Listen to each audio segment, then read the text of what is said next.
Welcome everyone to today's Coffee with a Codex. I am Dot Porter. I am a curator in the Kislak Center for Special Collections, Rare Books and Manuscripts in the University of Pennsylvania Libraries. I also split my time with the Schoenberg Institute for Manuscript Studies, which is a research and development institute focused on pre-modern manuscripts, mostly in the Kislak Center. So we do a lot of work both with our physical collections and with digital collections. And Coffee with a Codex is a program where we do a little virtual physical stuff. So every Wednesday at noon, we take a book off of our shelves and take 30 minutes to show it off a little bit and talk about it. So it's sort of designed to give you a different view of manuscripts than you might otherwise get, because probably if you look at, unless you are in a special collections library, very likely, mostly when you're looking at manuscripts, you're looking at still digital images, and the experience of looking at a manuscript physically is a very different one. So this is what we're doing today. This manuscript that we're looking at today is Shelfmark MS Codex 1640.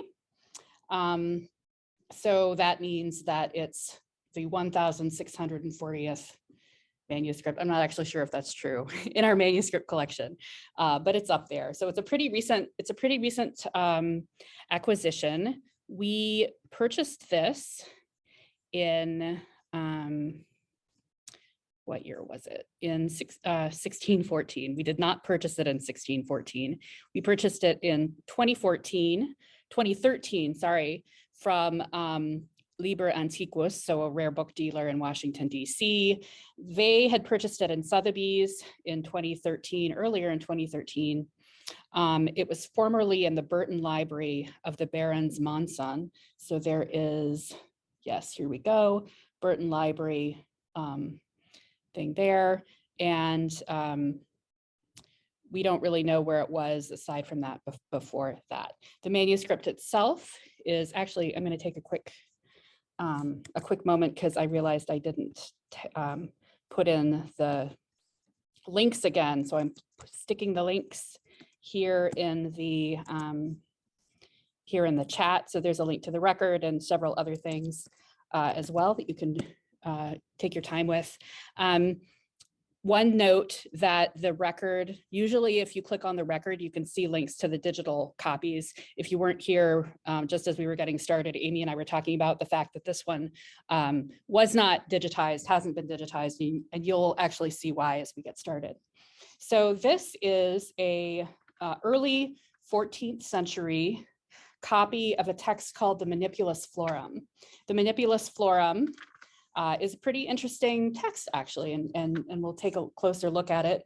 It means handful of flowers, and it's an example of a sort of genre of text that is like a quote. It's like a collection of quotes, basically. So Thomas of Ireland in the, let me see, when did they think this was written? I know his dates. But he wrote it, I guess, sort of also in the early 1300s or maybe the later 1200s. But he was at the Sorbonne, and he took, I think, 4 years to go through and collect quotes about different topics, and he organized them into this work that he called the Manipulus florum. And it was designed as a sort of a reference text that people could use to, when they were writing sermons. For a long time, it's been assumed that it was used mostly for writing sermons, and that may be true. So if you, for example, let's go forward a little bit to B. So it's alphabetical. So you can see here are the A's, and each topic has a capital, sort of a blue capital. And then the quotes about the topic come underneath. And there's kind of a lot going on. So one of the things that's really interesting about this text and this copy of the text is that it's a really great example of how medieval people used the technologies that they had to organize data. So this is a collection of data. If you were doing this today, you'd probably put it in a database or maybe in a spreadsheet. You'd have some kind of spreadsheet with columns, and that's what we have here. We have these columns. So you can imagine here is the topic. The individual quotes are these small sections that come underneath. You can see that they're the first line of each quote is slightly indented. I'll zoom in a little so you can hopefully see that. The first line of each is a little bit indented. And then at the end, you have a little rubrication, which is a kind of citation. You also have citation on the left, on the right. So if you can see this, and this is why, incidentally, this manuscript wasn't digitized, because it's very tightly bound and you couldn't photograph the bit that's here in the margin without quite a lot of work. So there are initials. What these are initials of the authors of the selected bit of text. So, and the authors, as far as I can tell, are presented in alphabetical order. So up here, we have A and another A, B, and then G, G. And somewhere I have a list of who all of these people are. Because he reuses the same authors over and over again, because what he's doing, he's in the you can imagine this guy, he's in the Sorbonne. He is reading through these texts, and he probably had, he wasn't just writing this in a book because he was going, he must have had a huge amount of, numbers of notes, keeping track of all his topics and his headings. And he's going through and he's writing them down and keeping track of who said what. And then over on the left, what we have is just letters going through the alphabet. So A, B, C, D, E. So this is like his numbering system, if you will. So he's numbered each of the quotes under the topic. So you could say the Manipulus florum, ambicio, quote D, and that's going to be the same in every, or I guess it should be the same in every copy. And this is how he organized his information. So the whole book kind of looks like this. And then to help you find which topic you're looking for, we also have the heading at the top here. So these are the words, the topics that are contained on these pages. So if you want to find quotes about baptism, for example, we're in A. So we're going to go forward and we're going to look for baptism, which should be B. So it should be right after this. I'm going to skip ahead. Here we're still in A. Oh, and now we're in C. So we've gone a little bit too far. So we'll come back here, and here's B. We can see now that we are in B, but we want to find baptism, B. Oh, and here we have baptismus here at the top. So this is the end of the baptism section of quotes. So if I turn the page here, we should, and indeed, here we are. And this is a great page. I chose baptismus on purpose because it's the first word in the B section. And so it gets a nice little illuminated initial. So there's a little bit of decoration that's going on here. And mostly though, this is not a book that is something like, say, a Book of Hours, or even a Bible, where you're going to expect to see sort of more decoration. This is really, we talk a lot in these visits about books that were made to be used. And this is a really fun example of a book that was like literally made to be used, because it was expected that you would have this and you would be writing and you would say, oh, I need a quote from one of the church fathers about, some topic. And you'd use it. Now, normally when we talk about books being used, what we're doing is looking for signs of use on the book. So often we'll look at books that have notes in the margin. There are actually some notes in the margin in this book, which maybe we'll see as we go through. But for the most part, the use of this book would have been somewhat invisible to to us, because they would be looking at it and then actually copying it down in some other place. So I'm gonna sort of page through and we'll see what else we find. And while I do, I want to talk a little bit about something I read while I was, when I started this, I didn't actually know very much about Manipulus florum. I knew a little bit because when we purchased this, we had a visit from a scholar named Chris Nyman. Oh, here's a note. Here's a little marginal note. So there are a few of these. And I think, you know what, that's not even a note. I think somebody skipped a line.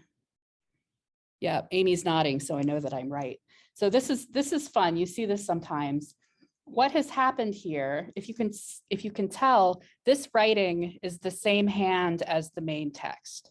So this wasn't written later. This was written around the same time. And what is happening here is when the scribe went, when the scribe went back and read through, he realized that he had missed some text. This is something that happens sometimes. And so he's written it in the margin and then pointed in to where it should go. And if you see, there's a little marker right there. So it looks like he's sort of finishing up the quote, or maybe, yeah, I don't know. He's finishing up. No? I was just going to say it's G. The margin goes EFH, and you can see the little red G all the way at the edge. One complete quote got skipped. He skipped the whole quote. Oh, that's great. Yep. So here's the G, and we're putting the G in. So he's not finishing out the quote. He's actually putting the whole quote in there. Oh, that's so fun. I'm glad he caught that. I don't know if this is just me, Amy, but this almost looks like a manicule with the pointing and I don't know, it looks like a little hand because of the way the edges are bumpy, like it also knuckles. suggests that that maybe this was being copied from an already existing copy of this, where you already had all of the quotes in order and all of the formatting that we see here, and that would make it pretty easy actually to skip one quote in a long column of quotes.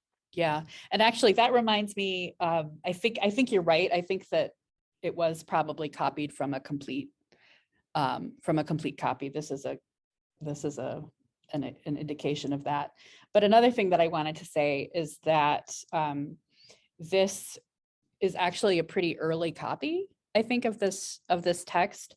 So the Manipulus florum was apparently hugely popular. So there are something like 190 or over 190 manuscript copies that survive. And it was published, it was printed into the 17th century, I think. So this was a very popular text, and a lot of people used it. But this is a pretty early copy. So Thomas of Ireland, who was the compiler for this, he died in around 1329. And this copy has been dated to, oh, look, it happened again up here. This copy has been dated to between 1300 and 1325, which means not that this is his copy or that he had necessarily anything to do with this manuscript, but it could have been written during his lifetime, which is kind of interesting. And considering how popular the text was and how many copies there are that survives and how many later copies there would have been, this is an example of sort of an earlier copy of that. And I'm sorry, Dot, I kind of interrupted you with my excitement about the G, but you were going to talk about a visitor who had come. Oh yeah, Chris. here. Yeah, Chris Nyman. So he is like the world's authority, as far as I know, on the Manipulus florum. And he was very excited when he found out that we got a copy of this. He is the director of there's an electronic Manipulus florum project, and there's a link to it in the list of links that I put up. There is actually a link to the electronic Manipulus florum project, a link to a presentation, because he came here to look at the manuscript and we made him give a lecture. He was very happy to give it, but we recorded it, and so that's on YouTube. And a couple of other things that he's written about it that I'll talk about in a second. But it's great to have. So everything I know about the Manipulus florum, I learned from Chris Nyman. And one of the things that he has looked at regarding the use of the text, which I think is really interesting, is that it is not only used for sermons. So I think that there had long before he started doing his some of his research, it was really thought that this was written for people writing sermons, and it was mostly used by and people writing sermons like I think I'm thinking Dominicans, but the monks who sort of traveled around and did a lot of preaching, that it was sort of designed for them, even though Thomas of Ireland himself was secular clergy. He was not a monk. Chris, one of the things that I linked to in the links is an article on how it was used by, and I'm not really clear just at the moment, I'd have to look at it again, by someone else who was writing not sermons, but doing some other kind of theological writing. And he could tell that the quotes that the author was using were from the Manipulus florum, because as Thomas of Ireland was recording these, he made mistakes or changes to some of the quotes. And so the quotes that you'll find in the Manipulus florum are not exactly in cases what the person originally wrote. So like Augustine would write something and then he would copy it down, but maybe change it slightly. And so by tracing these differences through this very long text, Chris was able to show that this person who was not writing sermons, who was doing something completely different, was still using this text. And I thought that was a really interesting example of like a really, good scholarship, I guess. And I also think it's interesting that the text really suits itself to a digital environment. So if you look at the electronic Manipulus florum, it's very old now, so the technology is dated, but it's a great thing for like searching and browsing online. I just paused here because we have another fabula. It's a fabulous little initial. And I'm sorry that it's really hard to get in there, because when we talk about tight bindings, this is what we're talking about. This is really, this is why we didn't digitize it, because you can't even see the, I guess I'm trying to like get in there. So you can see the gutter. It's really, you can't see in there. It's a little bit easier when you have it here in your hands, but it's still not that great. Let's see. So we're not even halfway through. So I'm gonna come in here. Ooh. So here we are in the middle. This is, I'm not even opening this 90 degrees. That's exciting. But actually, when you get in the middle, you can see a little bit better. There's M's. Let's see. Ooh, there is another illumination here. That's a pretty one. Let's see.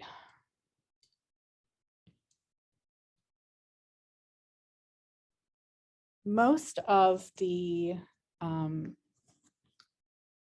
sections begin with an illuminated initial, but I did find when I was paging through earlier, I found a spot. Here we go. I don't know if this is the one I was looking at, but it looks like something is missing here. And what makes me think that something is missing is if we look at the header here, if you remember from earlier, what the header does is it tells us what terms are defined, or what terms are included on which page. So here we have, I think that says obedient, and then obstimano. I think that's what that is. So obedient and obstimato. So if we look at the page, previous page, obedient should be on that page. Oh, thank you. Obstinatio. There we go. But if I turn it here so you can see, this is not obedient. This is some word that starts with N. So something, I would say, there's something missing here. And I'm going to point out on the bottom, if we peek at the bottom of the page, there's something going on here with the parchment. So the sheet that's here, this is a bifolio. So this is one continuous sheet going from here to here. And I can tell that because of the way the parchment is shaped here. When it was a flat sheet, it had a curve in it, and that curve is now in the middle of the quire. And so I'm guessing that there is at least one sheet or one bifolio that was in this quire that has been taken out, either on purpose or not. And in doing so, they've removed the O that would have been the illuminated initial that starts the section, which might actually be an indication that it was taken on purpose. And it may have been taken on purpose and other ones left in because that one was a bifolio. And so they didn't have to cut the sheet. They could simply take out the whole sheet. That is, they didn't have to cut a single page. They could just take a whole sheet out. Interestingly, I think, and something that maybe makes this more plausible, is that the binding is from the 19th century. And in the 19th century, there was a lot of biblioclasm being done, bits and pieces taken out. So a lot of the leaves and cuttings, especially cuttings being like initials that are actually cut out with a razor. A lot of these that survive that work was done in the 19th century. And so that could be what is, I'm guessing, I would guess that that's what's happening here. And I think that's kind of interesting that we're seeing it here. So there's a couple of comments in the chat. Bran, does missing a whole chunk count as I skip, or is that usually only used for words or lines or brief phrases? Bran, I think that I skip it's a pretty general term. So in this case, I would say that when those whole sections are missing, that's an example of I skip. I think, Amy, unless it's it's specifically when you're skipping between words. I don't know. I don't know if Amy might have, Well, oh, there you are, sorry. I guess I would say that that the more the narrower definition of it is that if you have the same word at the beginning of two lines and your eye goes, kind of skips past the first one because it's going to the second one, that's I skip. So maybe, but I think you could easily find examples of other times where the format makes it easy to skip a piece and and people might refer to it that way. Okay. Yeah, that's sort of what I was thinking.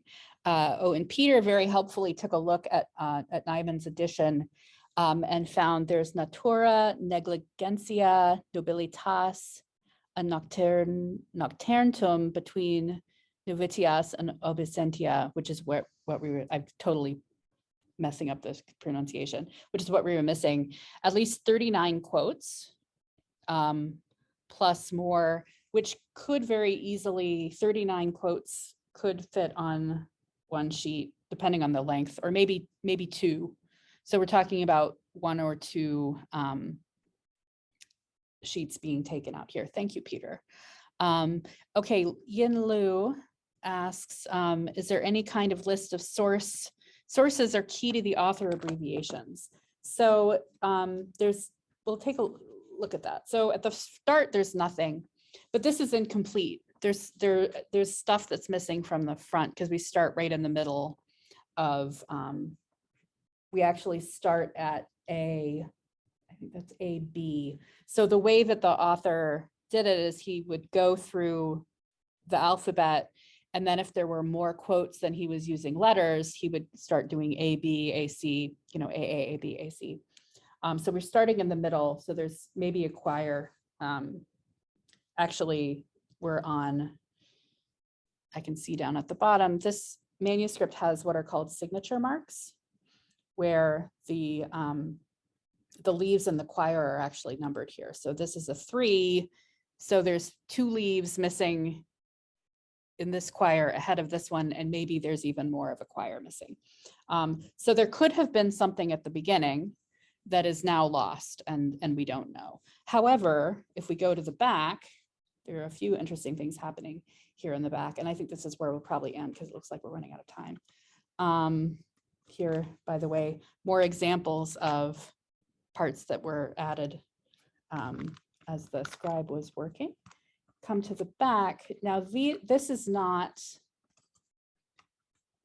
so here we have the end of the work. Interestingly, it ends with Christus, with X, because they're using the Chi-Rho as the start of Christus. So we're ending with Christus. Here, what we have at the end is actually not a guide to sources, but a list of the topics here at the end. And of course, they didn't have page numbering or folio numbering at this time. So, but you could very easily come and see, oh, here are the topics. And then because they're at the top of the page, you could pretty easily find them in there. There is no list of sources, and I don't know, I would assume that he would assume that people using it would sort of know the sources, and what you're doing is you're just looking for examples from the sources. There are a couple of fly leaves too that were taken out of other manuscripts and put in, I'm guessing in the 19th century that this was done, when the binding was done. So they had some neat things and just sort of stuck them in there, which is sort of fun. All right, Kelly has a question. In cases where there are numerous copies of an ancient manuscript, do students and scholars compare versions to find mistakes, miscopying, missing pages, etc.? Yes. So editing, mostly when you're doing textual editing, what you're doing is comparing versions from different manuscripts. And traditionally, what you're doing is you're trying to figure out what the original text was, the so-called ur text. So you're probably going to give more weight to earlier copies, thinking that they're closer to the source. But yes, that's what editors do, is figuring out the text. So it is now 12:30. So it's time to close this little book. Thank you for looking through the Manipulus Florum with me. This was really fun for me, and I hope that you all had a good week, and I hope that I will see you again later on. So take care, 2 weeks, right, Dot? Oh, 2 weeks. Yes. Oh God. Yes. 2 weeks, not next week. I'm out next week. So 2 weeks from now, 2 weeks. All right. Bye.